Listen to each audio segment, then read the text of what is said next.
Assalamualaikum warahmatullahi wabarakatuh. Apa kabar anak-anak? Kita akan belajar kembali. Pada kesempatan ini belajar tentang mengenal pecahan, berbagai macam pecahan. Baik, dalam kesempatan ini kita lihat bersama-sama mengenal berbagai bentuk pecahan yang untuk pelajaran ini. Sebelum kita mulai, mari kita awali dengan baca basmalah.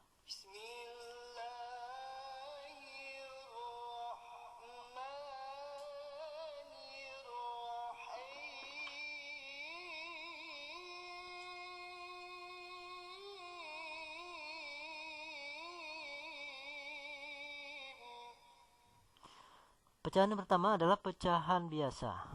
Pecahan biasa terdiri dari dua jenis, yaitu pecahan murni dan pecahan tidak murni.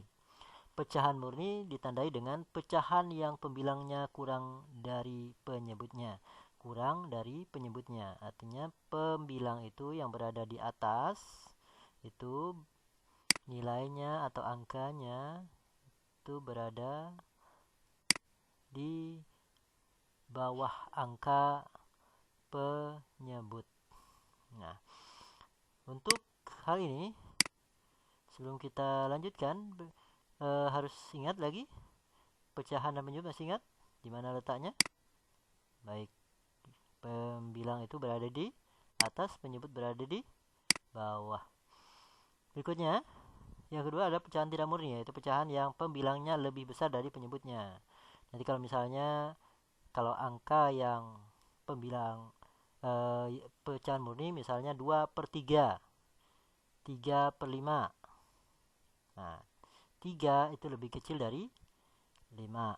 Sedangkan pecahan tidak murni besar angkanya di atas atau pada pembilangnya lebih besar, misalnya 10/2, 10/7, 3/2. Nah, baik, sampai di sini paham? Pecahan biasa. Selanjutnya yaitu pecahan campuran. Pecahan campuran. Pecahan campuran yaitu pecahan yang terdiri dari bilangan asli dan pecahan itu sendiri. Nah, contohnya sini jelas. Nah, jadi itu pecahan asli, bilangan asli itu berada di depannya, sementara pecahan sebelahnya.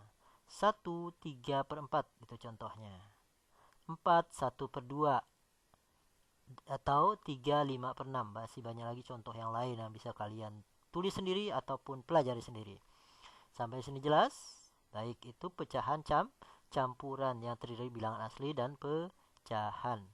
Selanjutnya adalah pecahan desimal. Nah, ini tandanya sangat sering kalian jumpai dalam pelajaran atau mungkin dalam sehari-hari kalau kita melihat di angka-angka.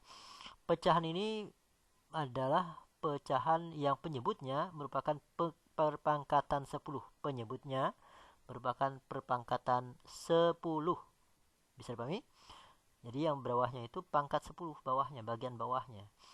Nah, kalau cara menulisnya tetap menggunakan koma. Kalaupun kita membuat pecahan, maka penyebutnya bisa jadi 10, 100, ataupun 1000 dan seterusnya. Tergantung dari berapa banyak angka di belakang komanya.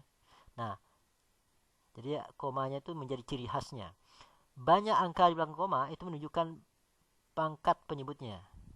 Angka di belakang koma ini artinya pangkat penyebutnya semakin banyak. Jika pangkatnya 1, nah, berarti 1 angka belakang koma. Pangkatnya 2, berarti angka di belakang komanya 2. Pangkatnya 3, berarti angka di belakang komanya 3. Atau pangkatnya 3. Perhatikan di sini. 0,8 itu artinya pangkatnya 1 saja.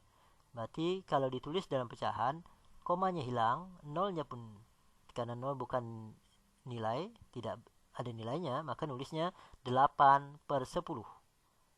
8/10. Kenapa? Karena 1 angka belakang koma, pangkatnya cuma 1. Kalau 0,08, berapa angka belakang koma? 2. Maka karena 2 angka di belakang koma, 2 angka di belakang koma, ya.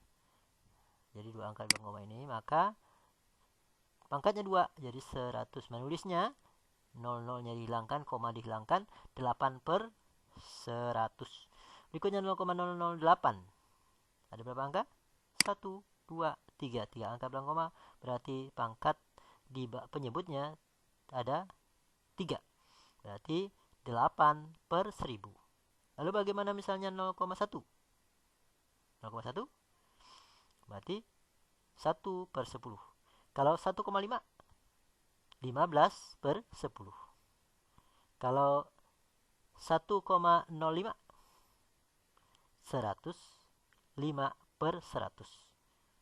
Kalau 1,005, berarti 1005 per 1000. Baik, mudah-mudahan kalian bisa mengulangi atau mempelajarinya. Berikutnya ada persen. Nah, tandanya gampang, sering dilihat. Ada, kalau kita ke pasar ada diskon sekian persen, diskon 50%. Nah, penyebutnya pasti 100. Jadi kalau kalian ketemu dengan tanda persen, penyebutnya pasti 100. Contohnya 12%, 19%, 25,8%, 75%, 33,1/3%. Nah, kalau dituliskan dalam bentuk pecahan ini, nah, menulisnya adalah menggunakan penyebut 100. 12 per 100, 19 per 100, 25,8 per 100, 75 per 100, dan 33 1/3 per 100. Kalau selama kita menemukan tanda persen, maka penyebutnya 100. Sampai di sini paham? Baik, kalian coba sendiri angka-angka yang lain. Baik, mudah-mudahan kalian lebih baik dan lebih berhasil dalam belajar kali ini. Untuk ini ada 4 tadi. Yang pertama